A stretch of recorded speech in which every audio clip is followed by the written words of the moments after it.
이제 26강 보시면은 염색체와 유전자 부분 나와 있죠. 자, 오늘의 핵심 포인트 부분입니다. 자, 가장 중요한 부분이고요. 아마 여러분들 중학교 때 염색체에 대한 내용들 배운 적이 있을 거예요. 기억나시나요? 그때 여러분들 체세포 분열이나 감소 분열이라고 하는 과정을 통해서 아마 염색체에 대한 내용을 들어본 적이 있을 겁니다. 근데 그 각각의 체세포 분열이나 아니면 감소 분열 때 여러분들 염색체 수의 변화가 일어나고 이러는 것들 혹시 정확하게 이해가 되시는지 잘 모르겠네요. 그런데 일단은 그 염색체에 대한 내용보다는 이제는 우리가 이제 유전자, 바로 이제 DNA라고 하는 이 부분을 우리가 이제 포인트로 먼저 보고, 그런 다음에 이제 여러분들에게 그 각각의 염색체가 어떻게 나누어지는지에 대한 내용들까지 쭉 설명을 해 드릴 겁니다. 자, 26강에 보시면 제일 첫 번째로 염색체와 유전자 부분 나와 있죠. 자, 여러분들 염색체 이러면은 아마 이런 모양 기억나실 거예요. 이렇게 생긴 거. 이렇게 생긴 거. 맞지? 이런 염색체를 아마 본 적이 있을 텐데요. 염색체는 우리가 세포 내에 존재를 하지만 항상 볼 수 있는 것은 아닙니다. 염색체는 세포가 분열할 때만 우리가 볼 수가 있어요. 실제로 세포가 분열하는 시기는 그렇게 오랜 기간이 걸리지 않거든요. 예를 들어 세포가 이렇게 있으면, 세포의 주기가 있으면은요, 예를 들어 우리가 세포 주기를 크게 간기, 전기, 중기, 후기, 말기 이렇게 5개로 나누잖아요. 근데 거의 대부분이 간기로 존재하고 나머지가 전기, 중기, 후기, 말기라고 칭하는 분열기라고 하는 단계를 거치게 됩니다. 그래서 실질적으로 그 분열기에서만 염색체를 볼 수가 있기 때문에 실질적으로 염색체를 볼 수 있는 시간은 굉장히 짧아요. 오케이? 자, 그런데 이런 염색체라고 하는 것은 우리 교재에 나와 있는 것처럼 이 핵 속에 염색사라고 하는 게 있거든요. 염색사. 근데 이 염색사는 실처럼 이렇게 막 뭉쳐 있는 거예요. 실처럼 이렇게. 그런데 얘네들이 나중에 세포가 분열할 때 세포 속으로 각각 나누어져야 되거든요. 근데 보세요. 얘네들이 막 실처럼 이렇게 막 뭉쳐 있으면은 얘네들 적당히 나누어 가지고 딱 두 세포에 나눠주기 굉장히 힘들 거 아니에요. 그러니까 이 염색사들끼리 꼬이기 시작을 하는 거죠. 염색체들이 꼬이기 시작을 하는데 그 꼬이는 과정을 우리가 응축이라고 표현합니다. 응축. 근데 그 응축 과정을 통해서 바로 저렇게 염색체의 모양이 나타나게 되고, 저 염색체를 이제 각각의 세포로 하나씩 전달을 해주거나 이런 과정을 통해서 염색체가 나누어져서 세포 분열이 이루어진다라고 생각을 하시면 되겠습니다. 자, 그런데 이런 염색체가 어떻게 만들어져 있느냐? 당연히 염색사에 의해서 염색체가 만들어지겠죠. 맞죠?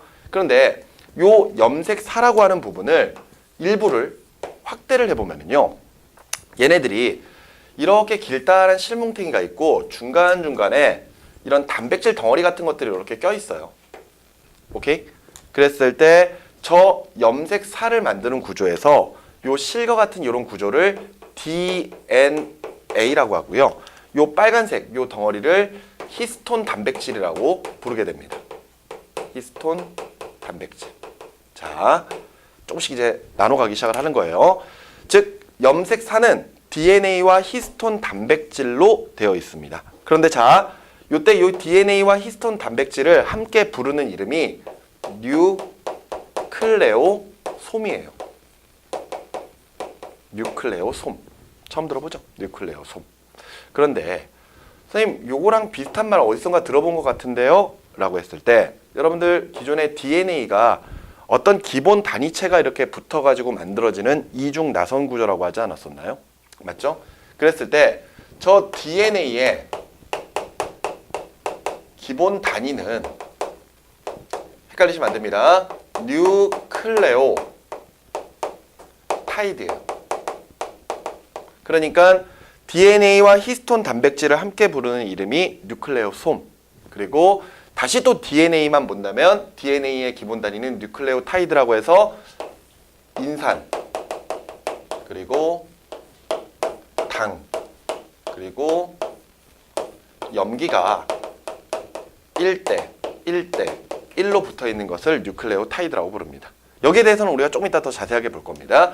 어찌됐건 이렇게 뉴클레오솜들이 모여서 염색사를 만들어내게 되고, 염색사가 응축이 되면은 염색체가 될 거예요. 그랬을 때 저런 염색체의 종류는 크게 3가지로 구별을 하게 되는데요. 자, 잘 보세요. 상동 염색체가 있고요. 상염색체가 있고 성염색체가 있습니다. 이렇게 염색체는 각각 세 가지로 구별을 하게 되는데 사람의 염색체가 몇 개인지 혹시 알고 계시나요? 사람 46개의 염색체를 가지고 있죠. 그래서 나중에 이제 보겠지만 우리가 염색체를 표현할 때 EN 46이라고 이렇게 표현을 하거든요. 이랬을 때 사람은 46개의 염색체를 가지고 있다 이렇게 이야기합니다. 근데 여기서 상동 염색체는 크기와 모양이 같은 염색체들을 우리가 상동 염색체라고 불러요. 사람이 가지고 있는 46개의 염색체 중에서 크기와 모양이 같은 염색체들이 2개씩 짝을 짓고 있습니다. 그래서 사람은 총 23쌍의 상동 염색체가 존재한다 이렇게 표현을 하고 있어요. 오케이? 그러니까 이상하게도 46개의 염색체 중에서 크기와 모양이 똑같은 녀석들이 2개씩 있다라는 거예요. 그래서 그걸 묶어서 우리가 각각 상동 염색체 이렇게 표현을 하고 있는 거죠. 자, 그런데 여기서 또 다른 상염색체는요. 남녀의 구별이 없이 공통으로 가지고 있는 염색체를 우리가 상염색체라고 표현합니다. 사람이 가지고 있는 46개의 염색체 중에서 44개, 그러니까 22쌍이 결과적으로는 상염색체에 해당을 해요. 그런데 성염색체는 말 그대로 성을 구별시켜주는 염색체거든요. 이랬을 때 남자는 XY 염색체를 그리고 여자는 XX 염색체를 가지고 있는 게 바로 성염색체입니다. 이때 이제 학생들이 이제 가끔 이야기할 때 선생님 아까 상동 염색체가 23쌍이라고 하셨잖아요 라고 하는데 실제로 얘가 지금 몇 쌍? 22쌍이거든요. 그리고 요 성염색체가 한 쌍을 유지하고 있는데 실제로 XX 염색체는 크기와 모양이 똑같습니다. 그러니까 얘는 상동 염색체가 맞거든요. 근데 XY 염색체 같은 경우에는 상동 염색체라고 보기가 힘들어요. 왜? 크기와 모양이 다르거든요. 그럼 선생님 사람은 결과적으로 성염색체를 남자가 XY를 가질 때는 그러면은 상동 염색체가 22쌍이라고 이야기해야 되나요? 23쌍이라고 이야기해야 되나요? 이렇게 물어보는 경우가 있습니다. 그런데 원래는 그냥 23쌍이라고 하는 게 맞아요. 그러니까 그냥 이것도 그냥 우리가 상동 염색체로 이야기를 합니다. 근데 가끔 또 다른 교재에서는 남자인 경우에는 22쌍의 상동 염색체와 성 염색체 XY를 가진다 이렇게 표현하기도 하거든요. 근데 크게 중요하지 않아요. 논란이 있으니까. 무슨 말인지 알겠니? 그러면 여기에서 여러분들의 포인트는 뭐냐? 여러분들 이걸 구별하기 위한 포인트는 뭐냐?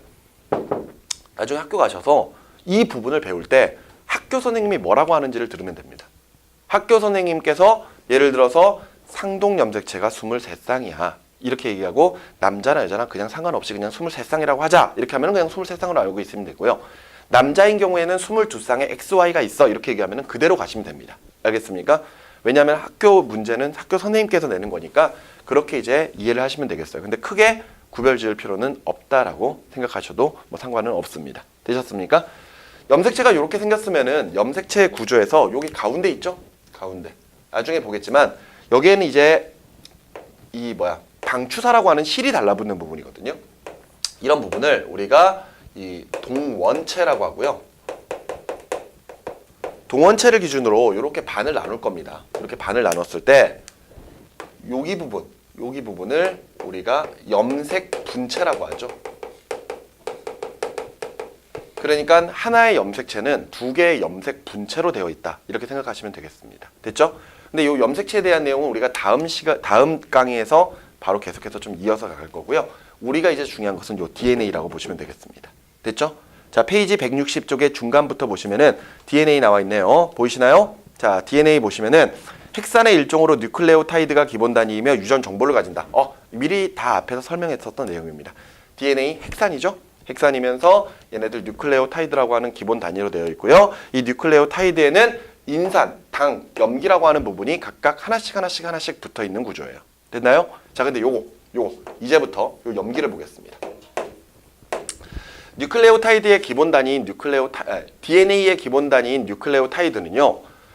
4종류의 뉴클레오타이드가 어떻게 붙느냐에 따라서 서로 다른 유전 암호를 가지고 있습니다. 근데 저기서 저 4종류가 존재한다라는 것은 바로 요 염기의 종류가 4종류이기 때문이거든요. 이때 인산이랑 당은 어떤 뉴클레오타이드든지 공통적으로 가지고 있는 구조예요. 그런데 여기에 염기가 달라붙을 텐데 그 염기의 종류가 4종류가 있습니다. 따라하세요. 아데닌 따라하세요. 아데닌, 자, 선생님이 지금 따라하라고 하는 이유가 뭐냐면은요. 지금까지 아마 한 번도 들어본 적이 없을 겁니다. 이런 표현들을. 근데 이런 것들을 입에 좀 붙여놔야지만이 나중에 표현하기가 쉬워요. 알겠죠? 자, A, 아데닌입니다. 자, 구아닌, 사이토신, 티민. 좋습니다. 자, 인산과 당에 아데닌이 붙을 수도 있고, 구아닌이 붙을 수도 있고, 사이토신이 붙을 수도 있고, 티민이 붙을 수도 있습니다. 요거 외우셔야 됩니다. 알겠죠? 아데닌, 구아닌, 사이토신, 티민. 이런 거 외우라 그러면 선생님 못 외우겠어요. 막 이렇게 하는 학생들이 있거든요. 야, 그런데 가끔 이제 학생들에게 이런 걸 물어봐요. 야, 너네 혹시 좋아하는 아이돌 그룹 있니? 이렇게 물어보면은 뭐 여학생들은 남자 아이돌, 아니면 남학생들은 여자 아이돌 이렇게 이야기하는 경우가 있는데, 그러면서 이제 물어봅니다. 야, 거기에 멤버가 뭐가 있어? 멤버가 누가 있어? 이렇게 얘기하면 누구 있고요. 막 이렇게 얘기해요. 야, 걔네들 무슨 노래 불러? 뭐 이런 노래 있어요. 1집에는 뭘 했고요. 2집에는 뭘 했어요. 너네 걔네 가사는 외우고 있니? 이렇게 물어보면 당연한 거 아니에요? 이렇게 얘기하거든요. 그게 당연하면 이걸 왜 못 외울까요? 아데닌, 구아닌, 사이토신, 티민. 그래서 개인적으로는요. 이런 그룹이 나오면 어떨까 싶습니다. 뭐 되게 잘생긴 남자애들이나 또는 굉장히 예쁜 여자애들이 나와가지고 안녕하세요, 저희는 DNA예요 이렇게 나와가지고 4명 멤버인 거지. 그래서 저는 아데닌이에요, 저는 구아닌입니다, 저는 사이토신, 저는 티민이에요, 잘 부탁드려요 이렇게 이야기하고 있는 거야. 그래놓고 걔네들이 노래를 히트시키면은 뭐 유전 물질이란 노래를 부르니까 뭐 그렇게 하면 굉장히 좀 학생들이 잘 외우지 않을까 싶습니다. 자, 그런데 사람이 살다 보면은요, 뭐 사람들 사이에서 친한 사람도 있고 안 친한 사람들도 있을 거 아니에요. 얼마 전에 뭐 걸그룹에서도 뭐 멤버 하나가 뭐 불화로 인해 탈퇴하고 막 그러잖아요. 맞지? 마찬가지로 얘네들이 그룹을 만들었어. 4명이 DNA라고 하는 그룹을 만들었다고요. 아데닌, 구아닌, 사이토신, 티민이 그룹을 만들었어요.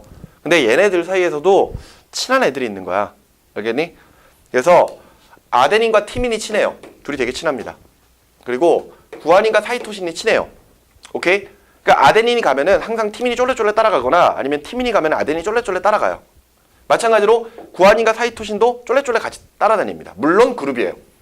그룹이긴 해. 그래서 같이 활동을 하는데 일단 아데닌과 티민이 친하고요. 구아닌과 사이토신이 친합니다. 그래서 항상 둘이 쫄래쫄래 같이 다니거든요. 그래서 이런 것들을 우리가 상보적 결합이라고 표현합니다. 상보적 결합. 이때 상보적이라는 뜻은 상호보완적이라는 뜻이래요. 상호보완. 그러니까 아데닌 혼자 있으면 뭐가 불안해. 근데 얘의 부족함을 채울 수 있는 게 티민이야. 그래서 둘이 같이 다니는 거고, 구아닌과 사이토신이 역시 부족한 점을 서로 메꿔 나가는 거죠. 오케이? 그래서 아데닌과 티민이 함께 돌아다니고 구아닌과 사이토신이 함께 돌아다니는 것. 이것을 우리가 상보적 결합이라고 표현을 하고 있습니다. 됐습니까? 오케이? 자, 4명 아이들이 같이 이제 활동을 하고 있는 거예요. 오케이? 자, 그런데 DNA의 기본 모습은 이중 나선 구조라고 했거든요. 이중 나선 구조. 그러니까 인산, 당, 염기가 1대1대1로 결합되어 있는 저 뉴클레오타이드들이 쭉 달라붙습니다. 쭉 달라붙어요. 어떤 식으로 달라붙냐면은 얘네들이 여기에 인산이 있어. 이게 인산이야. 그리고 여기에 이제 당이 있습니다. 그리고 여기에 이제 염기가 이렇게 있어요. 그럼 이게 하나가 뉴클레오타이드지. 맞지? 그러면은 또 다른 인산, 당, 염기로 구성되어 있는 뉴클레오타이드들이 이렇게 쫙 옵니다. 그랬을 때 얘네들끼리 연결이 돼요. 무슨 말인지 이해가 되시나요? 이렇게 연결이 됩니다. 그러니까 계속해서 이런 식으로 달라붙는 거야.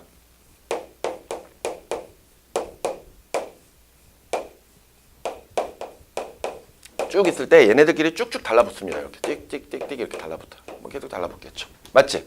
그랬을 때 이렇게 긴 하나의 사슬이 만들어졌을 때가 바로 단일 가닥이에요. 무슨 말인지 여기까지 이해가 되시나요? 자, 그런데 여기에 각각의 뉴클레오타이드들이 서로 간에 결합이 될 때 여기 노란색으로 표현해 있는 요 결합 있죠? 요 결합을 공유결합이라고 합니다. 무슨 결합? 공유결합. 됐나요? 근데 이렇게 하나의 사슬이 만들어지잖아요? 이게 끝이 아니야. 얘는 이중 나선 구조라고 그랬잖아. 그러니까 얘네들은 하나의 사슬이 이렇게 있으면은 또 다른 사슬이 이렇게 생긴단 말이에요. 무슨 말인지 이해가 되나요? 그러니까 여기에 사슬이 하나가 만들어졌으면은 요게 또 하나의 사슬이 이렇게 만들어져야죠. 됐나요? 그런데 항상 사슬과 사슬 안쪽으로는 염기들이 이렇게 배열이 되어 있습니다.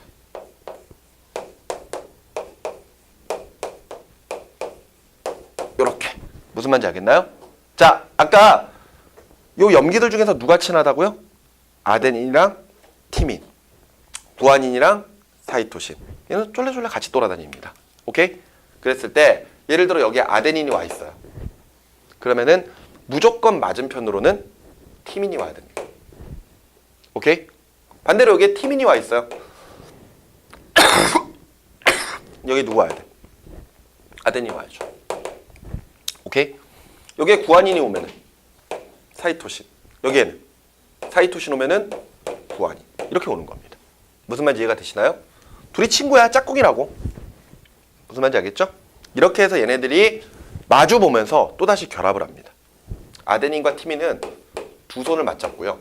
구아닌과 사이토신 사이에서는 세 번의 손을 맞잡거든요. 근데 그건 중요한 게 아니라 아까 여기 뉴클레오타이드들끼리 연결될 때는 무슨 결합? 무슨 결합? 공유결합. 알겠습니까? 그런데 여기 염기들끼리 결합을 할 때는요. 수소결합이라고 하는 방식으로 연결이 됩니다. 됐나요? 무슨 결합인지만 알고 있으면 돼요. 뉴클레오타이드들끼리는 공유결합, 염기들끼리는 수소결합. 여기까지 되셨나요? 오케이? 이래서 얘네들은 이중 나선 구조를 가지게 되는데요. 이때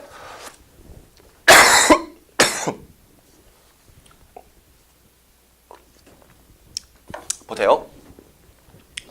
이렇게 이중 나선 구조를 가지는데 이때 얘네들이 꼬이는 이유가 이것 때문이에요. 얘네들의 결합 때문에. 그러니까 얘네들이 결합하면서 얘네들을 확 잡아 당겨버리기 때문에 얘네들이 베베베베베베 꼬이기 시작을 하는 겁니다. 오케이? 그런데 우리 저 DNA가 유전 암호를 저장하고 있다 그랬거든요. 맞죠? 유전 암호? 그러면 도대체 유전 암호는 어떻게 저장을 하고 있는 것이냐 이거죠. 오케이? 자, 잘 보세요. 자, 이제부터 유전 정보의 저장과 전달에 관련된 이야기를 보겠습니다. 이때 유전 정보를 저장하고 있는 방식은요. 염기서열이라고 불러요. 염기서열. 바로 저 염기들을 어떤 순서대로 가지고 있느냐에 따라서 저 유전 암호가 저장이 된다는 뜻입니다. 오케이? DNA는 두 가닥이죠? 이렇게 한번 그려볼까요? DNA가 1번 가닥이 있고요.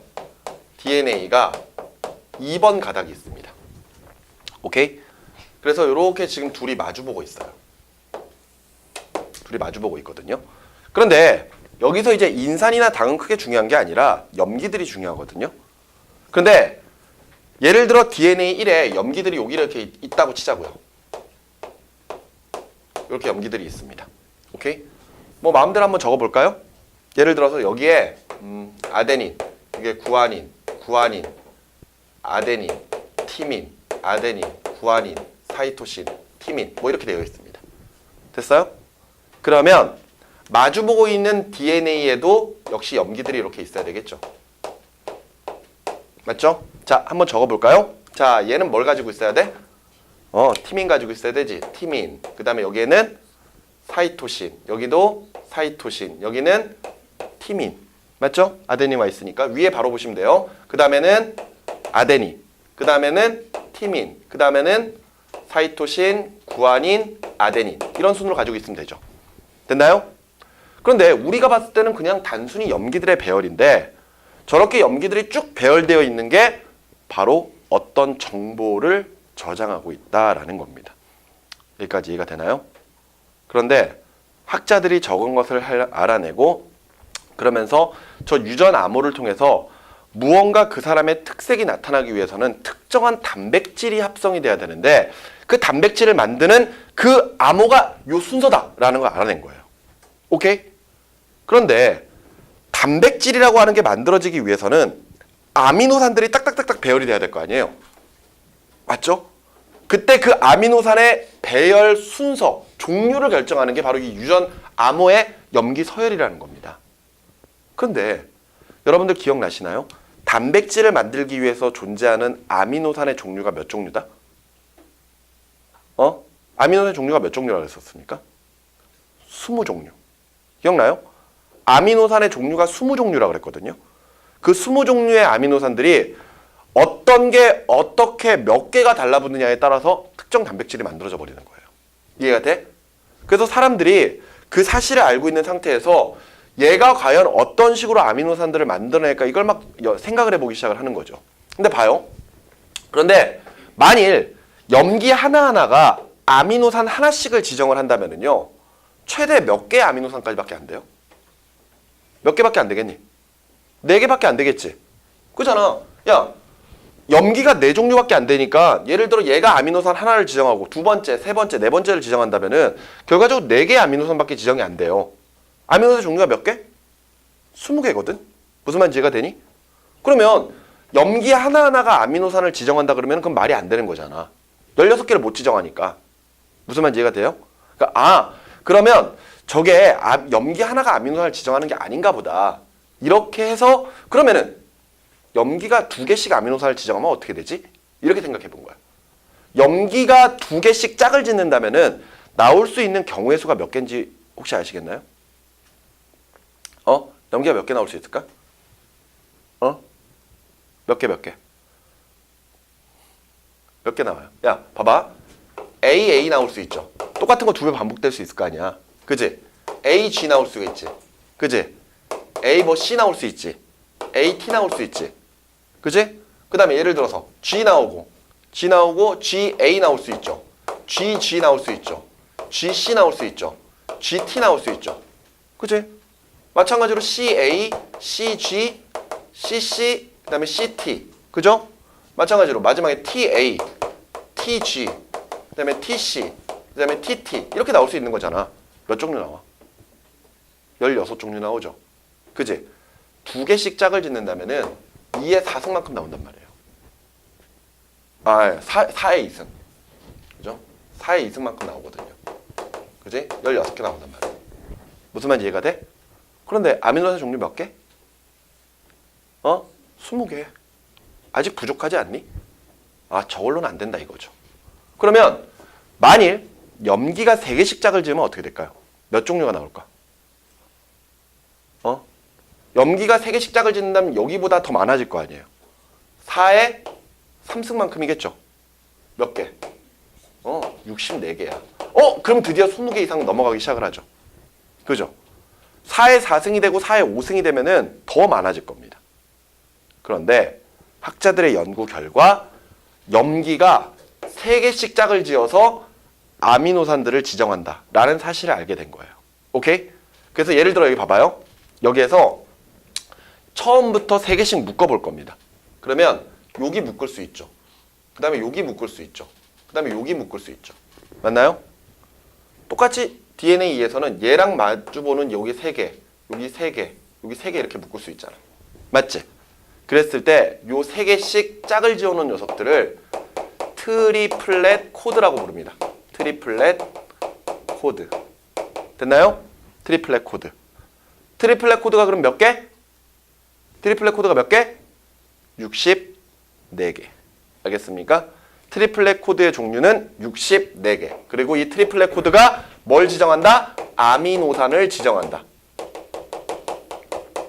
그 말인즉슨 20개의 아미노산을 64개의 트리플렛 코드가 지정을 해야 되니까 서로 다른 트리플렛 코드라도 똑같은 아미노산을 지정할 수 있다는 거예요. 알겠어? 실제로 그렇고요. 알겠습니까? 중요한 것은 이렇게 염기들이 3개씩 짝을 지어서 아미노산들을 지정함으로써 그게 바로 유전 정보를 저장하고 있는 거예요. 오케이? 이해가 돼? 자, 그런데 잘 봐봐.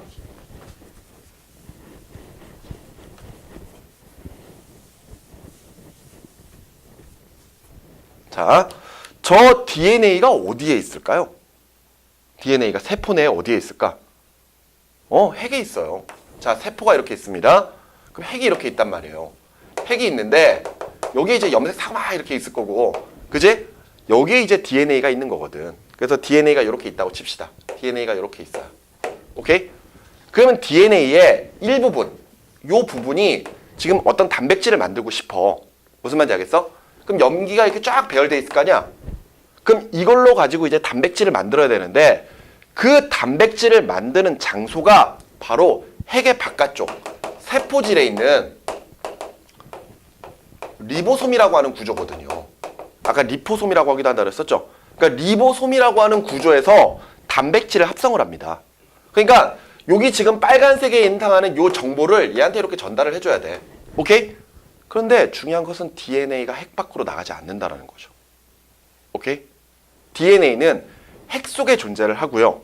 이때 이 DNA가 가지고 있는 정보는 세포질에 있는 리보솜으로 전달이 돼야 됩니다. 오케이? 그런데 DNA가 직접 가지 않으니까 누군가를 시키는 거예요. 그 누군가를 시키는 게 바로 RNA입니다. 오케이? RNA. DNA는 이중나선이고 RNA는 단일가닥이라고 그랬죠. 기억나? 자, RNA도 기본 단위체는 뭐랑 똑같아? 뉴클레오타이드예요. 근데 얘네들은 단일가닥입니다.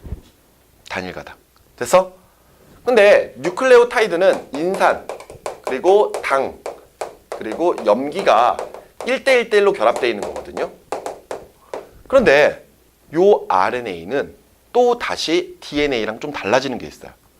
물론 이제 당의 종류도 좀 달라지는데 그게 중요한 게 아니라 요 염기가 좀 달라집니다. 이때 RNA가 가지고 있는 염기는요, 역시 네 가지예요. 요거 뭐죠? A 뭐죠? 아데닌. G 뭐죠? 구아닌. C 뭐죠? 사이토신. 그런데 이 녀석은 유라실이라고 하는 또 다른 염기를 가지고 있습니다. 자, 아까 이런 일이 있었죠? DNA 그룹에 아데닌, 구아닌, 사이토신, 티민 4명이 있었어요. 맞죠? 그런데 티민이 나간 거야. 무슨 말인지 알겠어? 티민이 불화설로 해가지고 나가버렸어요. 알겠어? 3명으로 활동해야 되는데 그러기 좀 그렇거든? 1명을 더 영입합니다. 1명을 더 영입한 게 누구? 유라실. 알았어? 그러면서 봐봐. 이름도 바꿨어요. RNA로. DNA에서 RNA로 바꿔버렸습니다. 그러면서 우리는 새 출발해요. 근데 원래 얘네 둘은 친했잖아. 얘네 둘은 원래 친했잖아. 맞지? 아데닌은 원래 티민이랑 친했는데 티민이 없어져 버렸죠? 새롭게 둥지를 튼 유라실과 친구를 맺습니다. 오케이? 무슨 결합? 상보적 결합. 알겠습니까? 일로 와볼까요? 보세요. 자, 핵 속의 DNA가 저렇게 두 가닥으로 존재를 해요. 근데 예를 들어서 지금 어떤 특정 단백질을 만들 건데 그 특정 단백질을 여기 DNA2가 가지고 있는 얘네들로부터 단백질을 만든다고 칩시다. 오케이? 그럼 얘네들을 어디로 끌고 나와야 돼? 핵 속에 있는 리보솜으로 끌고 나와야 되겠지? 무슨 말인지 이해가 되니? 그걸 끌고 나와주는 역할을 하는 게 누구야? RNA야. 알았어? 근데 RNA는 사실 종류가 무슨 역할을 하느냐에 따라 세 종류로 나눠지거든요. 예를 들어서 mRNA가 있고 그 다음에 뭐 tRNA가 있고 뭐 rRNA가 있고 뭐 이렇습니다. 뭐 종류가 있어요. 뭐 역할들이 있거든. 다 구조는 동일한데 어떤 역할들을 하느냐에 따라 달라요. 근데 여기서 전달을 해주는 것은 요 mRNA입니다. m이 그거야. 메신저. 전달해주는 녀석. 알았니? 메신저 RNA입니다. 메신저 RNA. 그래서 잘 봐봐요. 자, 이걸로 가지고 우리 단백질 한번 만들어 보자. 자, 끄집어낼 거야. 그러면 그래요? 그럼 제가 갈게요. 하면서 mRNA 하나가 딱 옵니다. mRNA가 쫙 와요. mRNA가 와서 여기 DNA2가 가지고 있는 정보를 복사하기 시작을 합니다. 얘가 싹 복사를 해요. 알았어? 근데 복사를 했을 때 그냥 복사하는 게 아니라 상보적 결합에 의해서 복사를 합니다. 무슨 이야기냐? 자, 여기에 티민이 와 있었죠? 맞지? 그럼 여기에 누가 올까? 아데닌이 와요. 알겠습니까? 사이토신 와 있네요. 그럼 여기에 뭐가 올까요? 구아닌 와요. 여기에 또 C가 왔으니까 또 뭐가 와야 돼? 똑같이 G가 와야 되겠지? 이해가 돼? 그 다음에 T가 와 있으면은 아데닌이 와야 돼요. 근데 그 다음에 A가 와 있네? 그러면 원래는 티민이 와야 되죠? 근데 RNA는 티민이 없다니까? 대신에 누가 올까? 그렇죠. 유라실이 오는 겁니다. 오케이? 그리고 T 또 와 있으니까 A가 또 오겠죠. 됐어? 마찬가지로 계속해서 G, C, U 이런 식으로 오겠죠. 됐어? 이렇게 mRNA가 복사를 해버려요. 오케이? 그랬을 때 이렇게 DNA로부터 RNA로 복사되는 과정을 우리가 전사라고 부릅니다. 전사. 그래서 전사. 그러면 자, 아까 우리 저 염기 3개씩 묶어서 뭐라 부른다? 트리플렛 코드. 트리플렛 코드는 DNA가 가지고 있는 염기 3개씩 묶었을 때를 트리플렛 코드라고 하거든요. 그러면 마찬가지로 RNA도 3개씩 묶을 수 있을 거 아니에요. 이렇게 3개씩. 맞죠? 그랬을 때 이 3개씩 묶은 것을 우리가 코돈이라고 부릅니다. 코돈. 트리플렛 코드가 몇 종류? 트리플렛 코드가 몇 종류? 64종류. 그러니까 코돈도 몇 종류? 64종류가 되겠죠. 여기까지 이해가 되시나요? 오케이? 근데 정확하게 이야기하면은요, 요 코돈 64종류가 아미노산을 지정을 하는 거거든요. 그런데 이때 코돈 64종류 중에서 실제로 아미노산을 지정하는 것은 61종류고요. 3개는 아미노산을 지정하지 않습니다. 어찌됐건 트리플렛 코드 때문에 코돈이 생겨서 코돈 때문에 바로 얘네들이 리보솜에서 단백질을 합성할 수 있다. 이렇게 보시면 됩니다. 자, 이거를 다시 정리를 좀 해드리면요. 이런 과정이라고 보시면 돼요.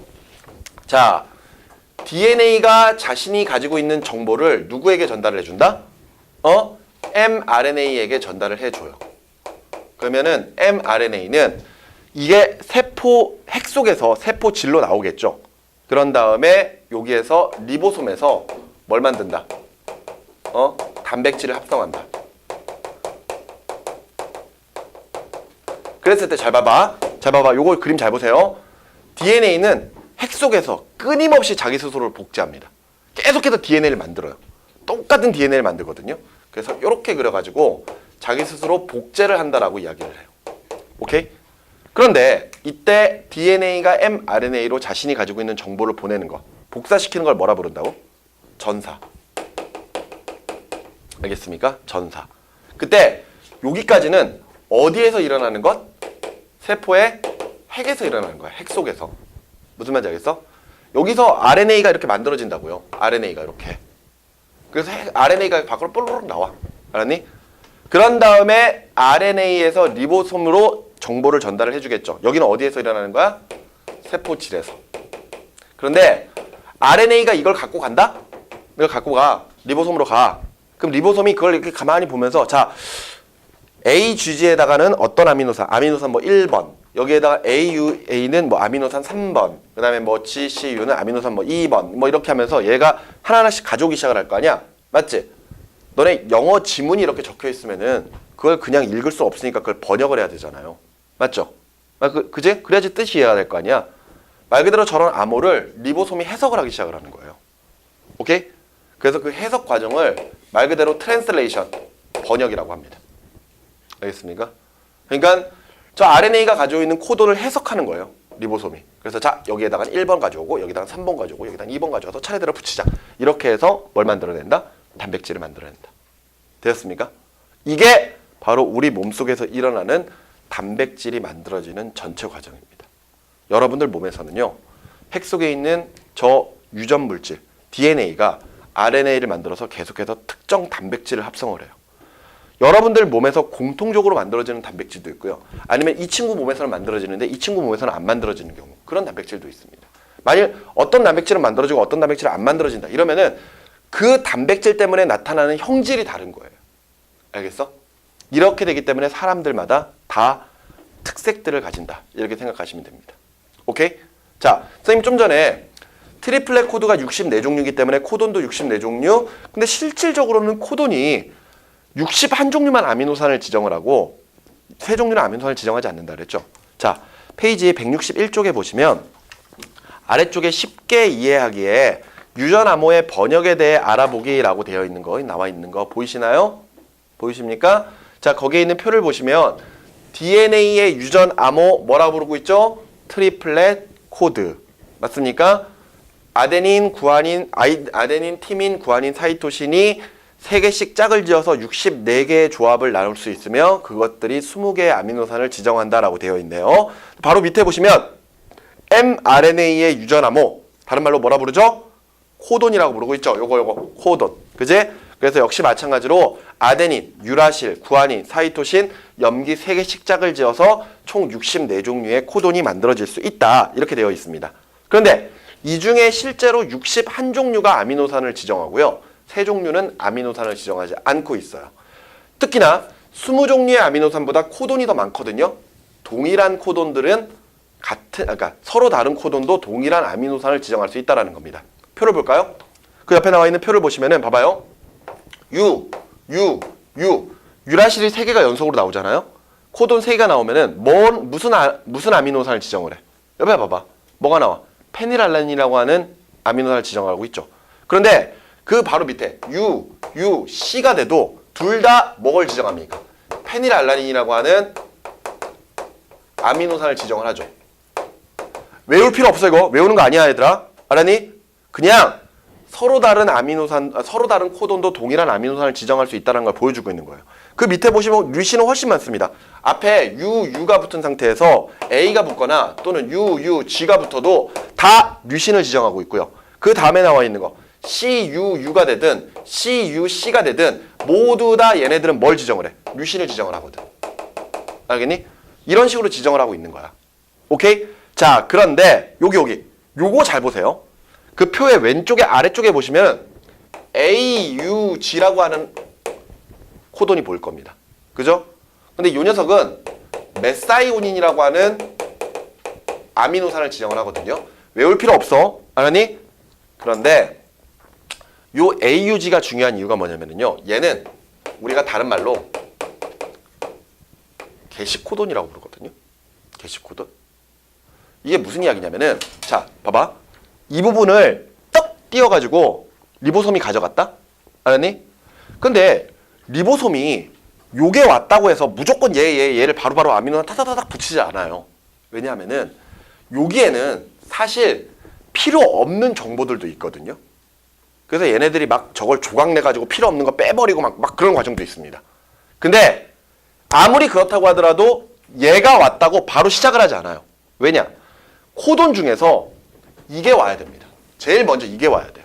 뭔 얘기냐면은 얘를 똑 띄워가지고 쫄래쫄래 가져가서 리보솜에 가져가 봤자 사실 단백질 합성하지 않습니다. 알겠니? 왜? 게시코돈이 없기 때문이에요. 오케이? 실제로 요 제일 앞에 AUG가 딱 오잖아요. 그래야지 얘부터 아미노산 붙이자 이렇게 시작이 되는 겁니다. 그래서 얘를 게시코돈 무조건 그러니까 모든 단백질은 제일 먼저 메사이오닌이 올 수밖에 없어요. 오케이? 근데 이거 외우는 거 아니야. 알았니? 얘가 자 시작 이제부터 단백질을 만들어라 명령을 딱 내리는 코돈입니다. 이 앞에 어떤 코돈들이 있어도 얘네들은 안 만들어. 왜? 게시코돈이 없으니까. 알겠니? 근데 얘가 딱 있으면 그때부터 차례대로 딱딱딱딱 만들어 나가기 시작을 합니다. 그러면 시작이 있으면 끝이 있어야 되지 않을까요? 그죠? 시작이 있으면은 끝이 있어야 돼. 그래서 끝을 내라고 명령을 내리는 코돈들이 있습니다.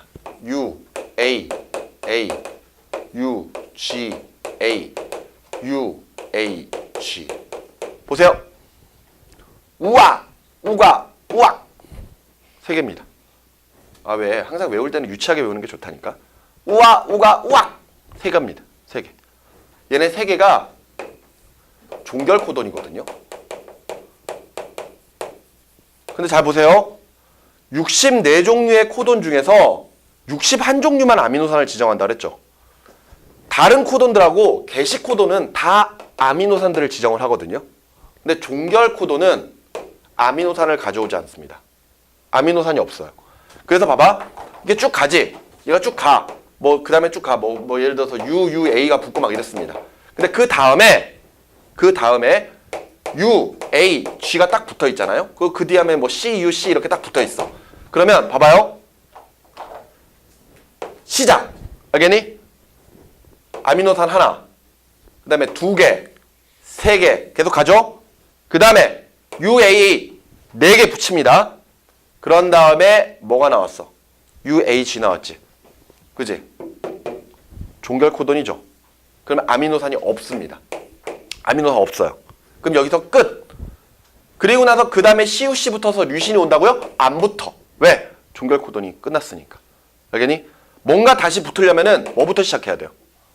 다시 게시 코돈부터 시작을 해야 됩니다. 그래서 지금 하나, 둘, 셋, 넷, 5개의 코돈이 연속으로 있거든요. 근데 여기서부터 아미노산이 몇 개씩 붙어? 이렇게 물어보면은 하나, 둘, 셋, 넷! 여기 있어, 없어? 없어요. 4개의 아미노산만 붙는 겁니다. 그러면서 얘네들이 하나의 단백질이 돼가는 거죠. 이해되니? 이게 바로 유전 암호표예요. 재밌지 않습니까? 문제가 어떤 식으로 나오냐면요. 실제로 여러분들에게 이런 걸 막 그려줘요. 예를 들어 뭐 DNA 뭐 1번 가닥이다. 그리고 여기에 막 염기들 써주겠죠. 맞지? 그래놓고 아까 여러분들이 봤던 저런 유전 암호표를 딱 보여줍니다. 표를 딱 보여줘요. 그러면서 뭐 여기 코돈들 막 적어놓겠죠? 코돈들 막 적어놓고 자 다음 DNA를 번역을 했을 때 어떤 아미노산 순서대로 배열되는지 쓰시오. 또는 예를 들어 몇 개의 아미노산이 배열되는지 찾아보시오. 뭐 이렇게 물어본다고요. 오케이? 그럼 일단 제일 첫 번째부터 이렇게 3개씩 묶을 수 있었어. 이렇게 3개씩 묶었어. 그러면은 여기 이제 mRNA로 전사를 해야 되겠지? 자 그러면은 코돈 몇 개 나와? 3개 나와. 맞지? 그러면 여기에 예를 들어 AUG부터 시작을 했어. 오케이? 그리고 여기에 뭐 UCU가 붙고 그다음에 뭐 CUU가 붙고 뭐 이렇게 해서 계속 갑니다. 근데 여기까지만 알아내라 그러면은 코돈 암호표 찾아. 외우는 거 아니라 그랬어요. 알았니? 근데 AUG는 게시 코돈. 나머지 얘네 셋은 종결 코돈. 알아두는 게 좋습니다. 알겠습니까? 그럼 여기서 아미노산 하나. 그다음에 UCU 찾아. UCU. 여기 UCU가 있네. UCU를 딱 찾아봤더니 이게 뭐야? UCU 여기 없네. 뭐 하여튼 뭐가 나왔어. 알겠어? 그러면 여기 아미노산 붙네. 그다음에 CUC, CUU. 여기 CUU가 있어요. 류신이네. 그럼 여기 류신 붙겠네. 그러면은 페닐알라닌, 메사이오닌 뭐 어쩌고 뭐 그다음에 류신 뭐 이런 순서로 적어주시거나 아니면 아미노산 수는 하나, 둘, 셋 이렇게 적어주시면 돼요. 근데 아니면 예를 들어 여기에 UAA가 붙었어요. 그러면은 얘랑 얘는 아미노산 붙죠. 얘 붙어 안 붙어? 안 붙지. 무슨 말인지 알겠니? 이런 식으로 해서 문제를 낼 겁니다. 오케이? 생각보다 굉장히 재밌는 부분이에요. 그런데 이 내용을 여러분들이 조금 더 자세하게 배우는 게 여러분들이 3학년 때 배우게 될 생명과학 2에서는요. 요 유전 암호표에 대한 내용들을 훨씬 더 자세하게 다뤄보게 될 겁니다. 되셨습니까? 오케이? 자, 됐고요. 자, 이제 넘어가셔서 자, 페이지 164쪽에 27강 생식을 통한 유전자 전달을 보시고 자, 바로 그 다음에 또 28강 유전자의 유전적 다양성과 진화가 있거든요. 이 28강은 그냥 여러분들 읽어볼 겁니다. 알겠습니까? 27강이 그냥 여러분들 지금 선생님과 함께하는 3단원의 마지막 파트라고 생각하시면 돼요. 오케이? 그런데 이거 여러분들 예전에 배운 적 있는 부분이죠? 맞지? 자, 이제 개념을 한번 잘 잡아봅시다. 보세요. 선생님 이 시간에 이 내용 딱 집중하시면 체세포 분열하고 감수 분열 헷갈릴 이유 하나도 없습니다. 알겠죠? 지금까지도 나는 아직까지 체세포 분열하고 감수 분열 왜 염색체가 그대로 수가 유지되는지 잘 모르겠는데 이런 생각이 드신다면 이제부터 잘 들어보시기 바랍니다. 우린 이제부터 세포의 분열 2가지를 볼 겁니다. 체세포 분열과 감수 분열. 원래 교재에는 지금 체세포 분열보다는 감수 분열이 위주가 되어 있어요. 근데 체세포 분열부터 먼저 이해를 하셔야 됩니다. 자, 앞에를 좀 볼까요? 자, 체세포 분열은요. 일단 정리를 해보면 자, 보세요. 얘네들은 1회 분열을 합니다. 1회 분열을 하면은 한 개의 모세포가 2개의 딸세포로 바뀌어요. 그러니까 하나 세포가 2개로 나눠진다 이거죠. 맞죠? 그런데 여기서 중요한 것은 이렇게 체세포 분열이 진행이 돼도 염색체 수는 유지가 됩니다. 근데 그 유지된다라고 하는 게 개수가 변화가 없는 건데 2n에서 그대로 2n으로 유지가 된다라고 표현을 하거든요. 오케이? 자, 거기다가 이제 또 하나 추가되는 게 DNA 상대값입니다. DNA 상대값도 유지가 된다라고 이야기해요. 그러면은 최세포 분열이 일어나서 뭐가 달라지느냐? 말 그대로 최세포 분열이라면은 세포 수가 증가하죠. 하나가 두 개로 나눠지는 거잖아. 우리 주변의 단세포 생물 같은 경우에는 몸에 세포가 하나밖에 없으니까 체세포 분열을 해버리면은 세포 수가 두 개로 늘어나 버리죠. 걔네들은 곧 생식이에요. 근데 사실 그런 경우를 제외하고 대부분의 생물들은 다세포 생물들이거든요. 세포 수가 증가하게 되면은 생장이 되죠. 됐습니까? 생장. 됐니? 자, 이제부터 선생님이 그림을 그리면서 설명을 해드릴 겁니다. 잘 보세요. 우리가 세포가 분열되는 시기는 크게 5개. 간기, 전기, 중기, 후기, 말기 5개로 나누거든요. 근데 선생님이 아까 염색체를 어디에서부터 볼 수 있다라고 이야기했나요? 염색체를 어디에서 볼 수 있다? 그러니까 염색체를 볼 수 있는 시기. 그 세포 분열 시기 중에서. 분열기. 그러니까 간기를 제외하고 전기부터 시작해서 우리가 염색체를 볼 수 있거든요. 잘 보세요. 간기가 있고 전기, 중기, 후기, 말기 이렇게 5개의 시기가 있는데 이때 염색체를 볼 수 있는 시기는 전기 때부터입니다. 각각의 시기의 특징들을 잠깐만 좀 적어보면요. 간기 때는 분열 준비기라고 보시면 돼요. 분열 준비기. 근데 이때 얘가 가만히 있는 게 아니야.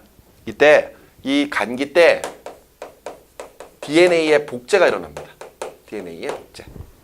오케이? 요거에 대해서 조금 이따 설명을 해드릴게요. 그런데 이제 전기로 넘어가잖아요. 전기로 넘어가면은 이때부터 염색체가 등장을 합니다.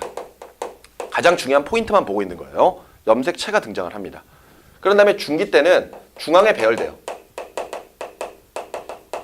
그러고 나서 후기에서 말기로 넘어갈 때 세포 질이 분열이 되거든요. 세포 질이 분열된다.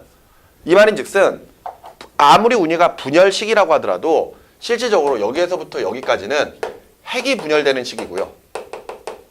실제로 세포가 똑 2개가 떨어지는 거는 요때 후기에서 말기로 넘어갈 때. 알겠어? 자, 그런데 자, 여기서부터 이제 개념 선생님이 그림 그리는 거 개념 잘 잡으셔야 됩니다.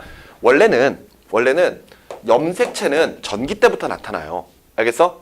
그런데 선생님이 요 간기 때부터 그냥 염색체가 나타난다라고 설명을 할 겁니다. 알겠습니까? 원래는 염색체는 어디서부터 나타나? 전기 때부터 나타나. 그러니까 잘 봐요. 여기서 나타나는 염색체 모양이 이렇게 생긴 거거든요. 알았어? 근데 이때 염색체가 우리 간기 때부터 나타난다라고 생각을 해봅시다. 알겠지? 자, 앞에 보세요. 자, 이렇게 선생님 설명 들으면은 잘 알아들을 수 있을 겁니다. 핵입니다. 핵이에요, 핵. 알았지? 핵인데 원래 세포의 핵 속에는 염색체가 아니라 어떤 형태로 존재한다?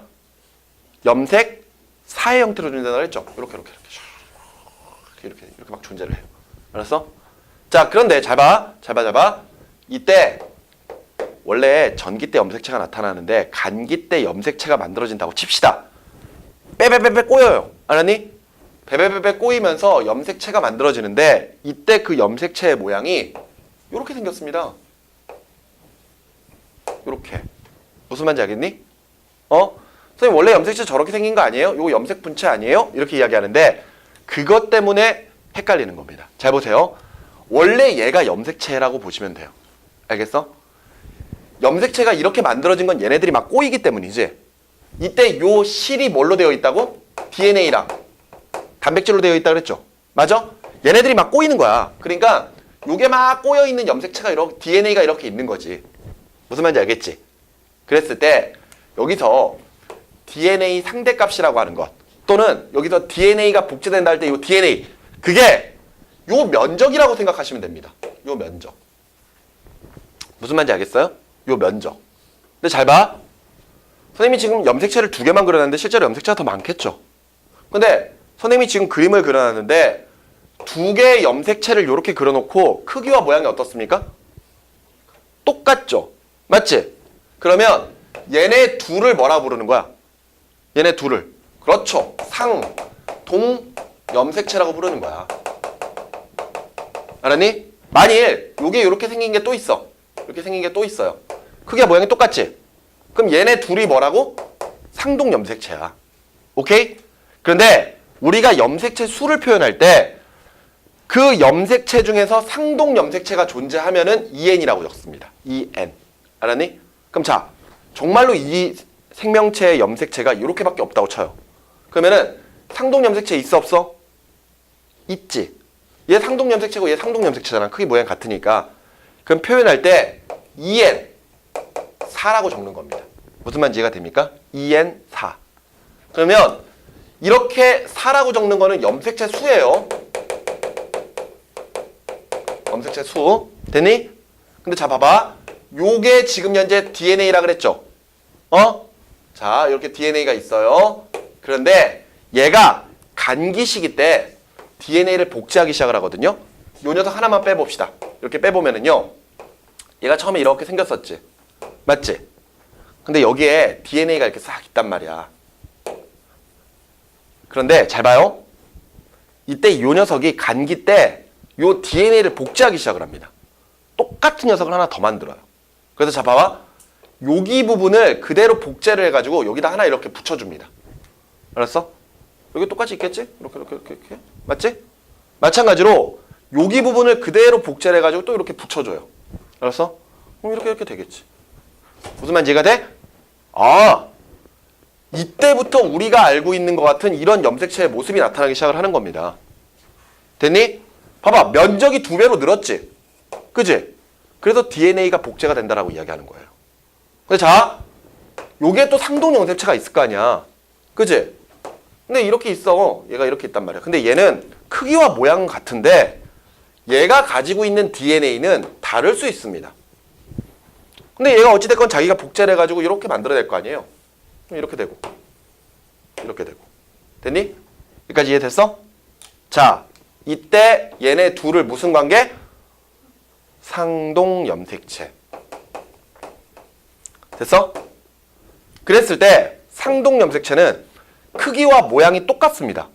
크기와 모양이 똑같은데 이때 상동 염색체가 가지고 있는 유전 정보는 서로 다를 수 있어요. 거기다가 항상 상동 염색체에는 같은 위치에 똑같은 형질을 결정하는 유전자가 있거든요.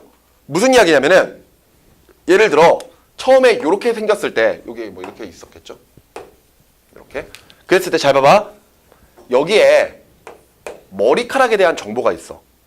알았니? 근데 예를 들어서 요 염색체는 곱슬머리에 대한 정보가 있다? 그러면 상동 염색체의 같은 위치에는 무조건 그 머리카락을 결정하는 염색 유전자가 와야 돼요. 알았어? 근데 하나는 직모 유전자가 있는 거야. 알았니? 곱슬머리 유전자가 있을 수도 있고 직모 유전자가 있을 수도 있는 거야. 아니면 같은 게 있을 수도 있는 거고. 오케이? 무슨 말인지 이해가 되냐? 그럼 잘 봐봐. 얘가 복제를 할 거야. 여기에 처음에 뭐가 있었어? 곱슬머리 정보가 있었지? 맞지? 그러면 이거를 그대로 복제해서 이걸 만들었으니까 여기에도 뭐가 있어야 돼요? 그렇죠. 곱슬머리에 대한 정보가 있어야 되는 겁니다. 근데 얘는 여기에 직모가 있었지? 직모가. 맞지? 그럼 그대로 복제했으니까 여기에 뭐가 있어야 돼? 그렇죠. 직모 유전자가 있어야 돼요. 무슨 말인지 이해가 되나요? 자, 그런데 얘네 둘을 뭐라 부른다고? 상동 염색체. 근데 상동 염색체의 같은 위치에 머리카락에 대한 요 정보들을 가지고 있을 때 얘네들을 우리가 대립 유전자라고 부릅니다. 대립 유전자. 알았어?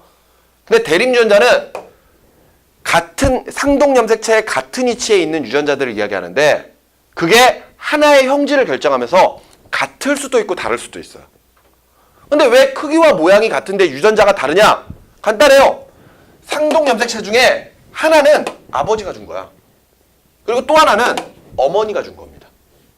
예를 들어 아버지와 어머니가 둘 다 곱슬머리 유전자를 줬으면은 둘 다 곱슬이에요. 두 분 모두 여러분들에게 직모를 줬으면은 둘 다 직모입니다. 그런데 아버지가 곱슬머리 유전자를 주고 어머니가 직모 유전자를 줬으면은 크기와 모양이 같은 상동 염색체에는 같은 위치의 대립 유전자가 서로 다른 형질을 가질 수도 있다라는 거예요. 여기까지 이해가 돼요? 무슨 말인지 이해가 됩니까? 그러면 봐봐. 이 상태라면은 상동 염색체의 유전 정보는 같습니까? 다릅니까? 같아요, 달라요? 다르죠. 근데 자, 요렇게 나누고 요렇게 나눌 거예요. 그러면은 얘네 둘의 관계는 뭐라고 부를까요? 얘네 둘의 관계는 염색 분체입니다. 알았어? 염색 분체. 이해돼? 그러면 염색 분체의 유전 정보는 같을까요, 다를까요? 같겠죠. 알았어? 다시 한번 정리해보자. 요 염색체를 라지 A, 요 염색체를 라지 B라고 해볼게요. A와 B는 무슨 관계? 상동 염색체 관계. 그러면 얘네들은 지금 현재 이 상태라면 유전 정보가 같아, 달라? 다르죠. 자, 요렇게 나눴어요. 이쪽 부분을 기억, 이쪽 부분을 니은이라고 할까요? 기억과 니은을 각각 뭐라 부른다? 염색 분체. 근데 기억과 니은의 유전 정보 같아요, 달라요? 같죠. 자, 이렇게 나눠서 이쪽을 디귿, 이쪽을 리을이라고 할 겁니다. 니은과 디귿을 각각 뭐라 불러요? 염색 분체. 근데 니은과 디귿의 유전 정보 같아, 달라? 다르죠. 알겠습니까? 무슨 말인지 이해가 되니? 자, 그런데 염색체의 모양은 이게 아니라 뭐부터 시작한다? 요거부터 시작한다라는 거 잘 생각하세요. 알겠습니까? 이해돼요? 여기서부터 염색체가 시작한다라는 거 기억하시고 잠깐 쉬었다가 가도록 하겠습니다.